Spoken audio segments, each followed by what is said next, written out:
Blue blood or new blood? How Clemson missed the cut on Andy Staples' college football blue bloods list.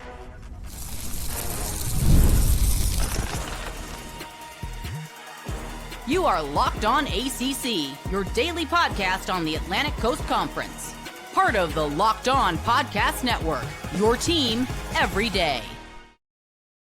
Shout out to the everydayers, and thank you so much for making Locked On ACC your first listen and your first watch. We're available free wherever you get your podcasts. We're free on YouTube. We are part of the Locked On Podcast Network, your team every day. He is Kenton Gibbs, former NC State defensive lineman and co-host of Locked On Wolfpack. I am Alex Donno from Locked On Canes, and today's episode is brought to you by Game Time. Download the Game Time app, create your account, and use code LOCKEDONCollege for $20 off your first purchase.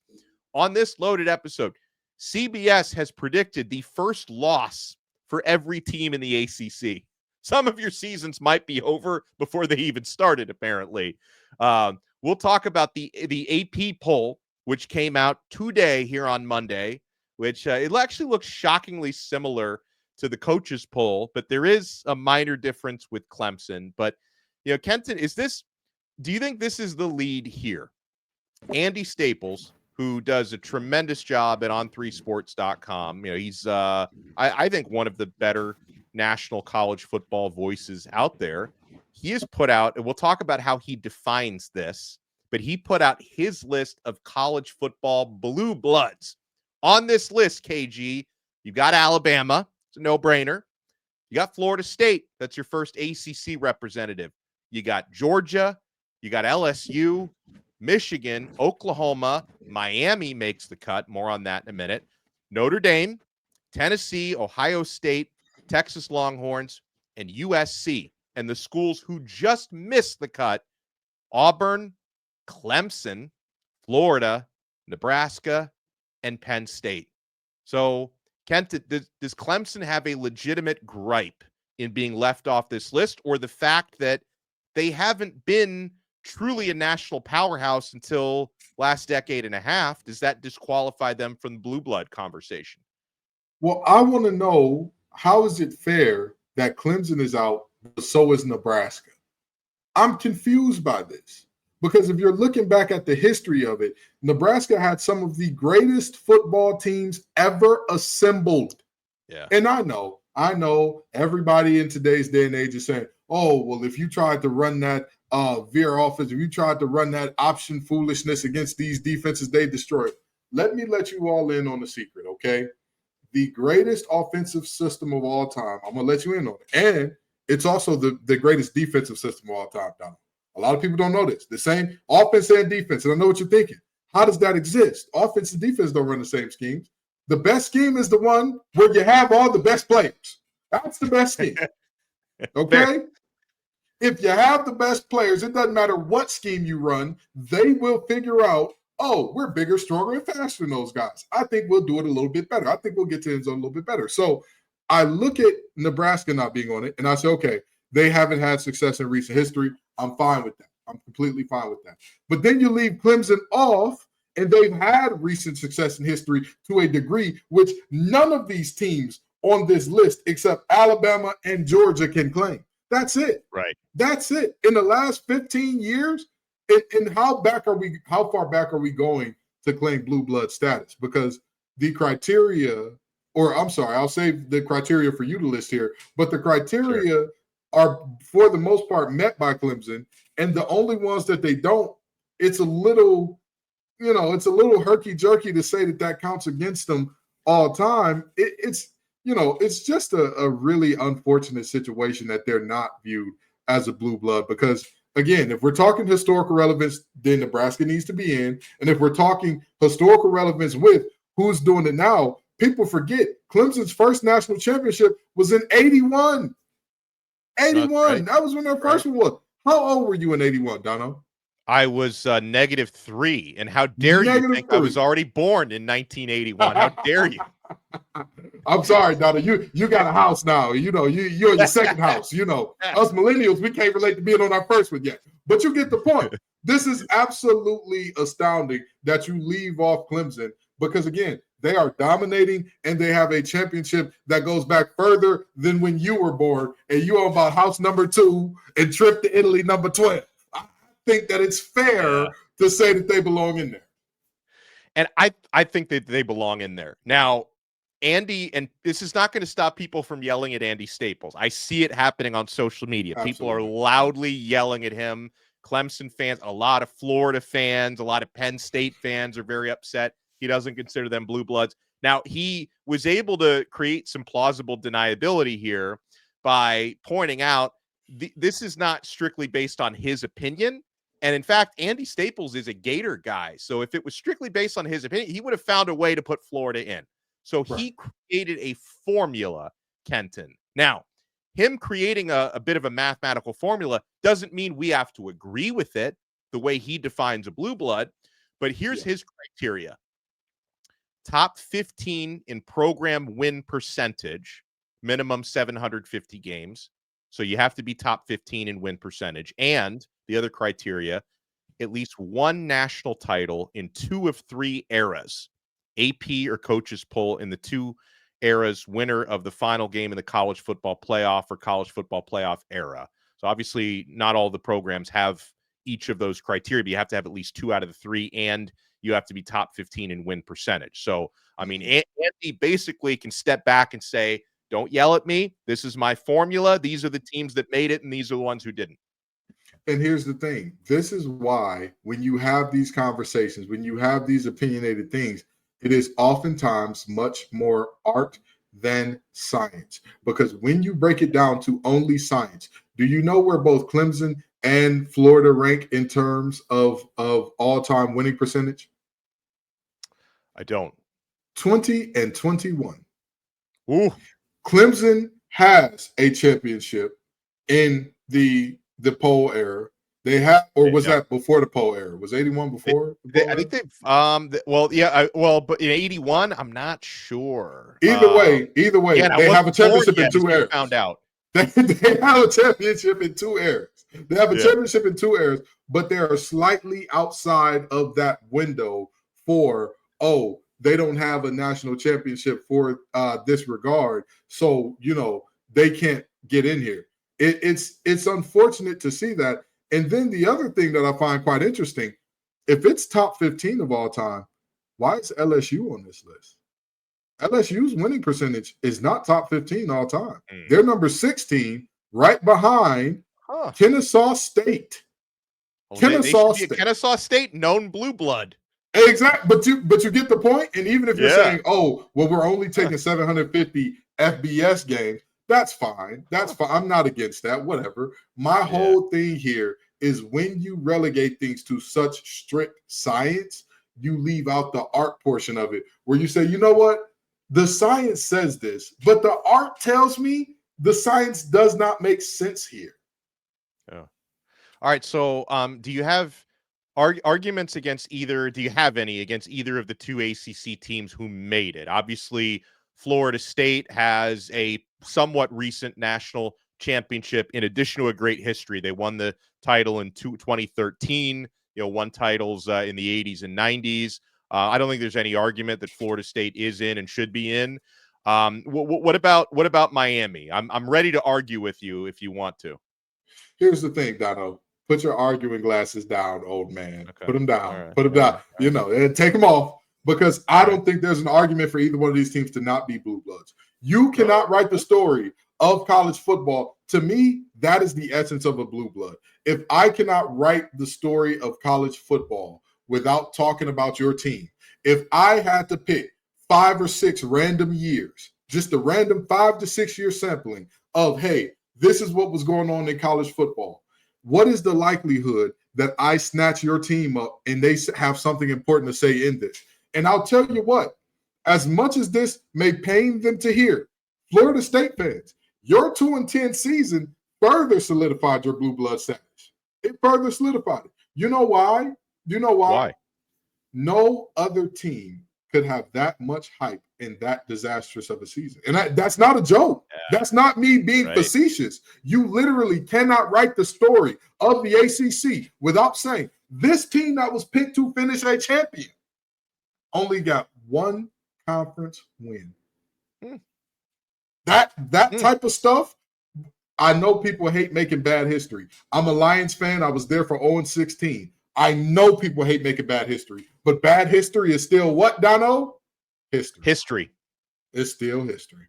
That's right, so at the end of the day, that's where I sit. Florida State, Miami both belong. Miami, you damn sure can't write the story of college football without Miami and all those great teams, without Snellenberger and the boys, without Jimmy Johnson and all that he did. And you also, again, take a random 5-year sampling. You're going to find a moment where Miami flubbed it up in a major way. If you go anytime outside of those windows where it was like, hey, Miami should probably be the favorites, right? They should probably be on pace to win a championship. And then you look up and you're like, oh, no, they didn't get it done. So I don't think either one of those teams are wrong to be in that group. All right, so even though you didn't argue against Miami, let me give my counterpoints because I know people in the comments will, okay? Absolutely. Miami, national champions in 3 different decades, multiple different eras, multiple in the 80s, 90s, 2000s. 2001 was arguably the greatest college football team of all time, especially when you consider the number of Pro Bowlers and Pro Football Hall of Famers that came out of that 2001 team. Miami all time has the 4th most Pro Football Hall of Famers out of any program in America, which is pretty incredible. And I believe the 6th most NFL Pro Bowlers out of any college team in America. So to me, the proof is in the pudding, not to mention, I think your argument is great. You can't write the history of college football without Miami. And folks, even when Miami has been down a lot of recent years, you throw up the U, that's still a universal language that speaks to people, even in other countries, about college football. All right, so enough of this blue. Yeah, go ahead. I grew up in Detroit, Michigan on the west side, okay? We played football in the Midwest, in one of the highest points in America, okay? Share a border with Canada type deal, right? And yet, one of our defensive play calls, we specifically threw up a U. We specifically did that. We had one for the U. We had one for Oregon. Some players would say it's Ohio State. You know, I don't like nothing about the state of Ohio, so we claimed it was Oregon. But we had multiple calls that were based on very, very big-time blue blood brands, and the U ended up in there. We had a call for Michigan was Wolverine and all that. We had calls, and Miami was one of them. So to me, growing up and being the guy that wanted to wear 99 because of Warren Sapp, you can't remove them from blue blood status. All right, so Miami also got some love in the AP poll, which came out today, and Clemson got more love from the AP than they did from the coaches, and I think the AP got it right with them. You want to keep it locked right here. We'll talk about the debut AP poll when we come back on this brand new episode of Locked On ACC. Find out why Game Time is the only ticket app that Kenton and I use. We're getting the best prices and the best deals. I mean, folks, whether you're looking to go to NFL preseason games, college football games coming up, and those concerts, guys, we've all been there. You log in early, wait forever for concert tickets to go on sale, only to lose your spot for a show you've been dying to see. Live music should be about making memories, not dealing with the stress of ticket shopping. That's where Game Time comes in. Game Time makes getting concert tickets faster and easier than ever because prices actually drop as it gets closer to showtime. You can save up to 60% off with their killer last-minute deals. Folks, ever wonder what your view is actually going to look like before you buy? The app will show you a panoramic seat view, so there are no surprises. With Game Time, the price you see is the price you pay. No hidden fees. Take the guesswork out of buying concert and show tickets with Game Time. Download the Game Time app, create your account, and use code LOCKEDONCollege for $20 off your first purchase. Terms apply. Again, create an account and redeem code LOCKEDONCollege for $20 off. Download the Game Time app today. Last minute tickets, lowest price guaranteed.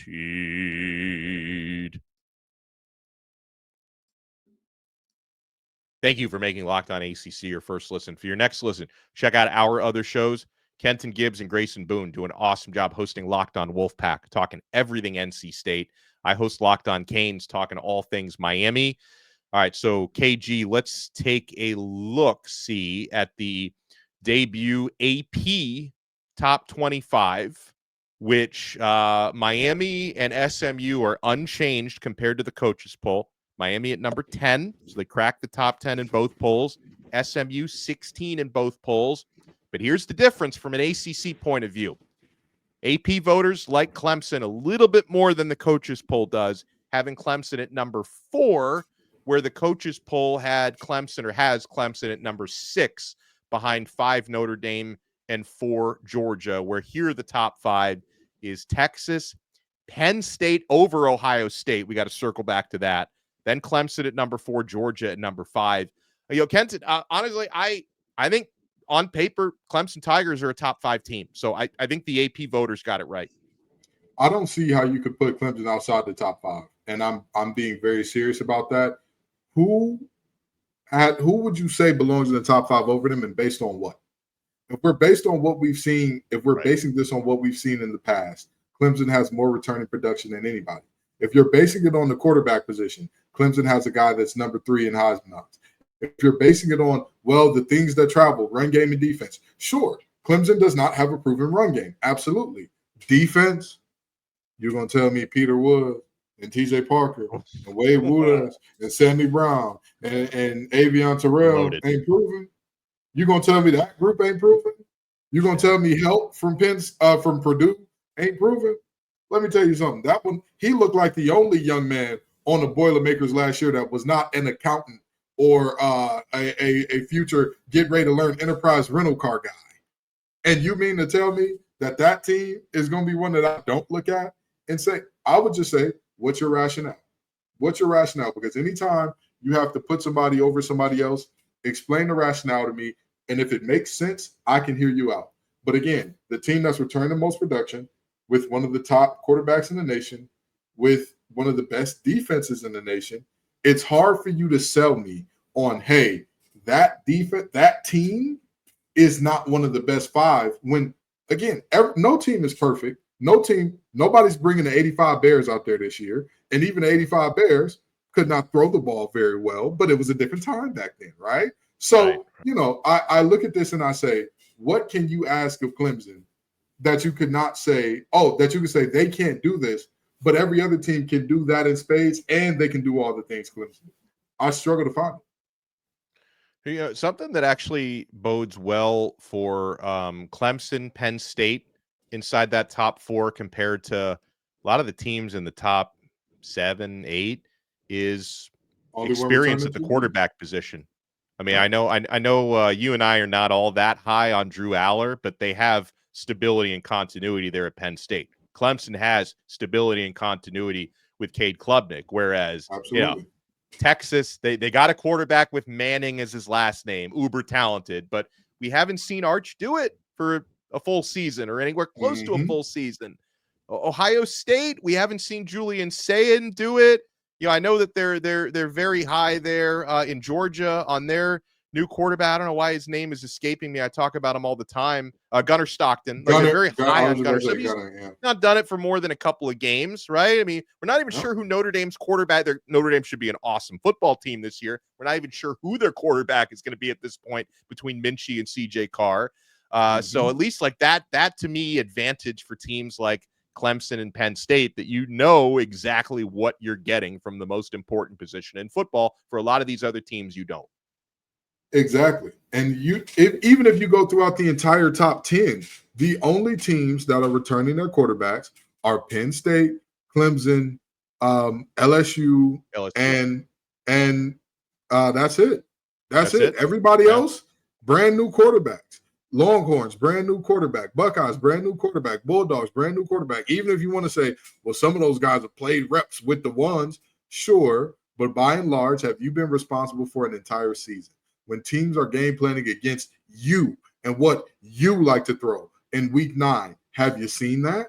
No. Right. None of you have? Oh, okay. So, like you said, it bodes well for the Tigers because they're returning so much talent. They're returning all of these things. And again, what other team can you say definitively, if we lined it up and Clemson and them were to play tomorrow, I'd feel good about betting my mortgage on the other team? Ooh. Yeah, that's right. No. I don't think there's a single team in the nation. That, to me, spells out top 5. There are multiple teams. If you told me Bama's going to line up against this team tomorrow, oh, baby, take out a second mortgage. Put that thing down on this squad. There are multiple teams like that. There are multiple teams. If you tell me, oh, Notre Dame's going to play this team, and Notre Dame is a really good team. Half ACC Notre Dame. We see you. Yeah. We acknowledge you as one of ours, even though you don't want to be all the time. There are multiple teams I can say about. Clemson, no such teams exist. Now, one of the big changes between the AP and the coaches poll is flipping number 2 and number 3. So the coaches had Ohio State number 2, Penn State number 3. The AP flipped that around. And I know I just talked about quarterback stability. Penn State has it, Ohio State doesn't. But Kenton, I'm taking the defending national champs, and I'm taking the team with Jeremiah Smith. If I were doing this poll, I would have Ohio State at number 1, despite the change in quarterback. I mean, do you agree with the AP having Penn State ranked ahead of Ohio State? Here's the thing. Jeremiah Smith is a phenom. He's phenomenal. He is terrifying. He's nightmare fuel for defensive coordinators. He may not be the best player on that team. They've got a safety over there by the name of Caleb Downs. And let me tell you something. I have not seen a safety who can do more and do it well since the Honey Badger. That's the last time I saw a guy who could do all the things. And here's a fun fact. He doesn't return kicks like the Honey Badger did. So what does that mean? Everything that he does do, it's a little bit higher of a level. He's a little bit more consistent of a tackler. He's a little bit better in man coverage. That kid is, I don't see why you wouldn't want to bet on him, but I do get the idea that Penn State, it's the sheer overwhelming volume of stars they have. It's the sheer overwhelming volume of, you have what Auburn had back in the day, a backfield where everybody is liable to go first round. You're going to line up 3 guys in the backfield, and it's like, oh, first rounder, possibly number 1 overall pick, and your quarterback, which I don't agree with. I'm putting my stake in the ground right now for that. I don't agree that he's a number 1 overall pick, but what I do know is he will end up being that if he has a good season here, because he's got all the tools. He's a toolsy guy, Donno, and Anthony Richardson got drafted early. So a guy that's a more developed passer than he is, not quite the athlete, but a much more developed passer that's, in the same stratosphere, even though he's by far lower as an athlete, he'll have a shot to go first if everything goes well for him this year. So I understand the argument for either one at 2 or 3. Yeah. I'm really the only one that confuses me is Texas at number 1. That's the one that has me scratching my head a little bit like, well, I get it. I understand that y'all believe in Arch. I understand backfield. They got a couple good backs over there. Not mad at that. You losing your top receivers, all of your top receivers, and your starting quarterback from last year. With all due respect, the guy that's walking in, his last name may be Manning, but we saw him ball against the mighty ULM Warhawks.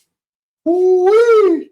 If you could put up numbers on Warhawk football, blue blood and new blood, those Warhawks. So I look at that and say, I'm confused as to why they're number 1. But again, I get it. Voters don't really take their duties so seriously sometimes. But, I don't. Rationing Texas at number 1 is something that, again, I get it. Defensively, you've got some absolute studs over there. You've got a potential number 1 pick on that side, and that linebacker Hill, I believe, is the last name. But still, I'm looking at them like, do you have enough? Secondary was phenomenal last year. Makuba was a big part of that. No longer with the program in the NFL now. How do you replace him? I'm interested now. Now, we have multiple top 10 matches week 1. A couple of those involve ACC teams, in fact. So one that doesn't is number 1 Texas against number 3 Ohio State. It would be number 1 and number 2 based on the other poll. Clemson number 4 against number 9 LSU, and number 6 Notre Dame against number 10 Miami. So I'm sure people will say, hey, the voters manipulated it to create all these top 10 matchups. But I mean, the coaches had it virtually the same way. So I don't know if the coaches are on the take, but Kenton, no matter what, we're going to have. So this has got to be one of the better week 1s, I think, in recent memory, based on all these big matchups we got. Oh, you're absolutely right. Anybody who's saying this ain't one of the better week 1s is lying to themselves, because we have a loaded, a star-studded, I mean, absolutely packed with talent week one. Even if you take away the rankings, even if you say, hey, just based on where these guys are going to get drafted, do we have a lot of star power playing? Guess what? Mr. Manning, who everybody said, oh, he's leaving next year and he's going to be the number one pick. Well, first of all, Granddaddy said, no, he's staying in college. We don't got to go nowhere no time soon. And number two, there are multiple first rounders on that Texas team. We talk about Jeremiah Smith. He's going to have to go up against some ball players there at Texas. We talk about Caleb Downs. He's going to have to tackle some NFL backs in that game there. So, you've got that one going. You've got a ton of other good ones going. Clemson, LSU, talk about NFL talent everywhere. You're going to have a duel of two quarterbacks that some money is to be made for both of them. Some money is right there on the table for both of them. And, of course, TJ Parker, Peter Woods and company, you've got a ton. And when I say a ton, I mean a ton. LSU always loaded with receivers as they are. This is a very interesting matchup to see there, and I'm very intrigued by that one as well. This week one, and mind you, I'm just scratching the surface. I just talked about the two big-name games. There are so many more to be included. I'm excited for it. Well, coming up next, CBS Sports already spoiled the ACC football season. They're telling you exactly when all 17 ACC teams will suffer their first loss of the year. Especially, we're curious about Clemson, Miami. When are they going to lose for the first time? You want to keep it locked right here. We're not done yet on Locked On ACC.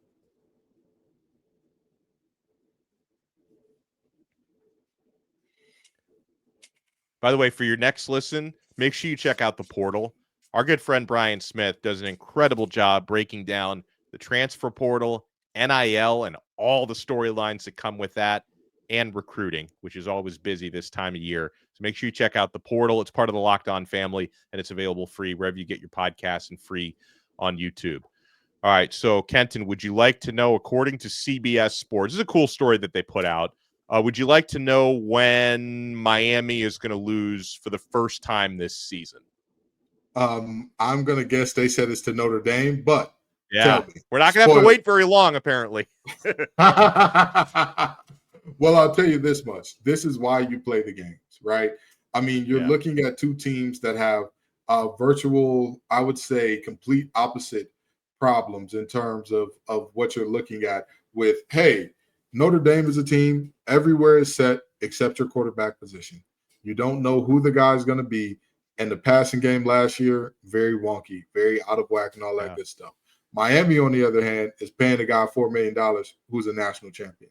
He's a guy that has played some very quality ball against the best competition there is. So, the question comes up for them, can he just stay healthy enough, or is he back healthy enough to get things going? And is the receiving talent good enough to not mimic what you saw last year? Because you're not expecting Cam Ward. You're not expecting number one pick. You're not expecting number one offense in America this year, but you are expecting something serviceable if you're going to beat teams like Notre Dame. And really, I'd say above serviceable. You're going to need a good passing game. Not great, not elite, not, hey, this is world beaten, nobody can do anything with it. But you're going to at least have to be good to where this is like, may not be our strength, may not be our bread and butter, but we can do it effectively for a majority of the time. Yeah, for Miami, Notre Dame comes to Hard Rock Stadium in South Florida, and Notre Dame, they're favored by 2.5 points on the road. So expecting the game to be close according to the odds, and I expect it to be close as well for all the reasons you talked about. We'll talk more about that game as it gets closer. But, CBS predicting Miami to lose that game, it's not surprising. Would you like to guess when they have Clemson suffering their first loss of the year? Don't tell me it's to LSU. Don't say that. No, it's not. Is it to LSU? Okay. Okay. I'm going to guess South Carolina then. I'm going to guess South Carolina. You're right. Huh? South Carolina. I mean, they and that's on the road, I believe, this year, because South Carolina, I think, beat them in Clemson last year. It's a big revenge game for Clemson. They should. I mean, South Carolina is a good football team. Clemson should be better than them. So, but that's when they have they got Clemson going 11-0 to start the year, and then losing that rivalry game. You want to talk about quarterbacks with money to be made? Cade and Lenore's. Woo. Oh, yeah. Woo, boy, I'm telling you, it's some millions walking out on that field for both of them. But Donno, I think that's very interesting, because if they get to 11-0, I think that Palmetto Bowl, oh boy, that is going to be the stuff of legend That is going to be the stuff of where Dabo Swinney definitively plants his flag once again, because he's already done it. Let's make it clear. I'm not saying Dabo needs a career-defining moment, but I'm saying this will be Dabo Act 2, Dabo with the portal moment to say, hey, by the way, y'all aren't us and we aren't y'all. We are different from you. We are better than you to South Carolina. Let me give you one more. We can do more of these later in the week. How about your NC State Wolfpack? Do you want to get this? Was a little harder when they have NC State losing for the first time this year. All right, I'm going to assume that they got them beating ECU. I'm going to assume they got them beating Virginia. I'm going to assume they got them beating Duke. Is it Duke? It's Duke. They got them losing. There we go. There we go. I'm going to tell you, Duke has been phenomenal these past couple of years. It makes a lot of sense. Like I've always said, nobody disguises their defenses like Manny Diaz. And even with another year of experience and having played them last year, I could see why that would be a problem for NC State. If Mensah is catching heat by then, if him and the boys are starting to jail by then, I could see why that would be a problem against the secondary that, had a mass exodus at 11:59 in the portal during the winter window. I could see why that would be a problem. I could definitely see a world where Duke wins that game. That's not a huge surprise for me as an NC State guy looking at that. But please beat them boys, man. I don't want to see you lose to Duke again. Their stadium, when they played Notre Dame, undefeated, beat Clemson to start the season off. I believe they're about 4-0 or 5-0, and the stadium's still half empty. I understand that the Cameron Crazies are naturally going to be a smaller group because Cameron Indoor is very small. But you need to convert yourselves to Wade Wackos. You need to convert yourself to the Wade Warriors. Wallace Wade, the Wallace Wade Warriors. That's what you need to convert yourselves to, okay? Because you're putting out a great football product in Durham, and it needs to be respected. Trey Oliver's the only coach getting love in Durham, and he coaches at North Carolina Central. You need to do something, Duke. Oh, I love it. Fantastic times as always here with Kenton Gibbs. By the way, if for the ACC fans out there, if you're angry that your team was not named a blue blood by Andy Staples, tell us why in the comments. If you're angry that your team didn't make the top 25, I think Louisville fans have a little bit of a gripe. Let us know in the comments how you feel about that. Make sure you follow Kenton at TGIF_Kenton on X. Check him out at Locked On Wolfpack. Check me out at Locked On Canes. Follow me at Alex Donno, and we'll talk to everyone next time on another episode of Locked On ACC. We are part of the awesome Locked On Podcast Network, your team every day.